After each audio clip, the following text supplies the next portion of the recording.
Social മീഡിയയിൽ വളരെ വൈറലായ ഈ അടുത്തായി വളരെയധികം വൈറലായ ഒരു വീഡിയോസിനെ കുറിച്ചാണ് ഞാൻ ഇന്ന് സംസാരിക്കുന്നത്, എക്സ്പ്ലെയിൻ ചെയ്യുന്നത്. ആദ്യം നമുക്ക് ആ വീഡിയോ എന്താണെന്ന് ഫസ്റ്റ് കാണാം. അതിനുശേഷം അതിൻ്റെ എക്സ്പ്ലനേഷൻ പിന്നെ തരാം.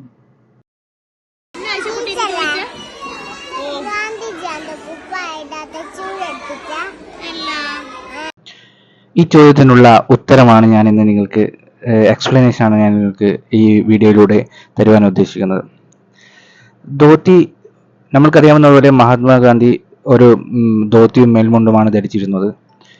ധോത്തി ധരിക്കുവാനുള്ള മഹാത്മാഗാന്ധിയുടെ തെരഞ്ഞെടുപ്പ് അദ്ദേഹത്തിൻ്റെ തത്വചിന്തയിലും സജീവതയിലും ആഴത്തിൽ വേരൂന്നിയതാണ്. അദ്ദേഹത്തിൻ്റെ വസ്ത്രങ്ങൾ തിരഞ്ഞെടുക്കുന്നതിന് പിന്നിലെ കാരണങ്ങൾ ലാളിത്യത്തിൻ്റെയും സ്വാശ്രയത്തിൻ്റെയും ജീവിതം നയിക്കുന്നതിൽ ഗാന്ധിജി വിശ്വസിച്ചിരുന്നു. ചുരുങ്ങിയ വസ്ത്രങ്ങൾ ധരിച്ചുകൊണ്ട് ഈ തത്വങ്ങൾ ഉൾക്കൊള്ളുകയും ഭൗതിക വസ്തുക്കളോടും ബാഹ്യ ആഡംബരങ്ങളോടുമുള്ള തൻ്റെ ആശ്രിതത്വം കുറയ്ക്കുന്ന രീതിയിൽ ജീവിക്കുവാൻ ശ്രമിക്കുകയും ചെയ്തു.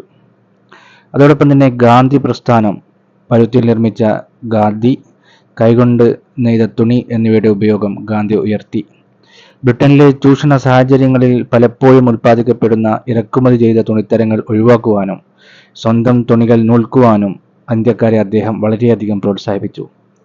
ഖാദി ധരിച്ചുകൊണ്ട് ഗാന്ധി പ്രാദേശിക വ്യവസായങ്ങളുടെയും ഗ്രാമീണ കരകൗശല വിദഗ്ധരുടെയും ശാക്തീകരണത്തെയും അദ്ദേഹം പിന്തുണച്ചു. അതോടൊപ്പം തന്നെ ബ്രിട്ടീഷ് ഭരണകാലത്ത് അഥവാ കൊളോണിയൽ ഭരണകാലത്ത് നിരവധി ഇന്ത്യക്കാർ ബ്രിട്ടീഷ് നിർമ്മിത വസ്ത്രം ധരിക്കാൻ നിർബന്ധിതരായി. അതുകൊണ്ട് തന്നെ കൊളോണിയൽ അടിച്ചമർത്തലിൻ്റെ പ്രതീകമായും ഇത് കാരണപ്പെട്ടു. ഈ വസ്ത്രങ്ങൾ നിരസിക്കുകയും പരമ്പരാഗത ഇന്ത്യൻ വസ്ത്രങ്ങൾ ധരിക്കുകയും ചെയ്തുകൊണ്ട് ഗാന്ധി ബ്രിട്ടീഷ് ആധിപത്യത്തിനെതിരായ പ്രസ്താവന നടക്കുകയും ദേശാഭിമാനം ഉയർത്തുകയും ചെയ്തു. ഇതിൽ വേറൊരു ചിന്താഗതി എന്ന് പറയുന്നത്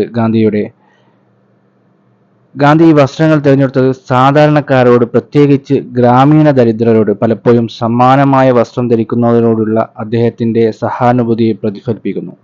താനും ജനങ്ങളും തമ്മിലുള്ള വിടവ് നികത്താനും അവരുടെ സമരങ്ങളോടും ജീവിത രീതികളോടും ഐക്യപ്പെടാനും അദ്ദേഹം ലക്ഷ്യപ്പെട്ടു.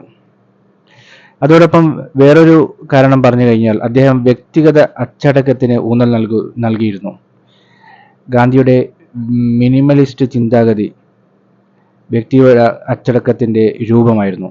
ധോതി ധരിക്കുവാനുള്ള അദ്ദേഹത്തിൻ്റെ തിരഞ്ഞെടുപ്പ് സന്യാസ പ്രവർത്തനങ്ങളുടെ വിശാലമായ പ്രതിബദ്ധതയുടെ ഭാഗമായിരുന്നു.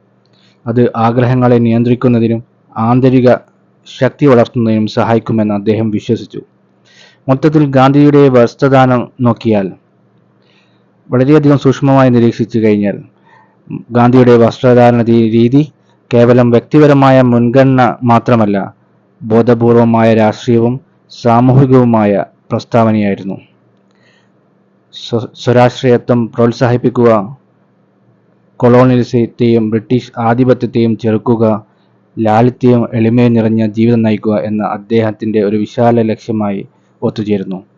ഇത് ജനങ്ങൾക്ക് മുമ്പിൽ തുറന്നു കാണിക്കുവാനും അദ്ദേഹം വളരെയധികം പരിശ്രമിച്ചു. അതുകൊണ്ട് തന്നെയാണ് നമ്മൾ അദ്ദേഹത്തെ മഹാത്മാവ് അഥവാ മഹാത്മാഗാന്ധി എന്ന് വിളിക്കുകയും നമ്മുടെ രാഷ്ട്രപിതാവായി അംഗീകരിക്കുകയും ചെയ്തിട്ടുള്ളത്. ജയ് ഹിന്ദ്. ഈ വീഡിയോ ഇഷ്ടപ്പെട്ടെങ്കിൽ ലൈക്ക് ചെയ്യുക. അതോടൊപ്പം തന്നെ നിങ്ങളുടെ കമൻറ്റുകൾ കമൻറ്റ് ബോക്സിൽ എഴുതുക. ഈ ചാനൽ സബ്സ്ക്രൈബ് ചെയ്യുകയും ചെയ്യുക. Thank you so much.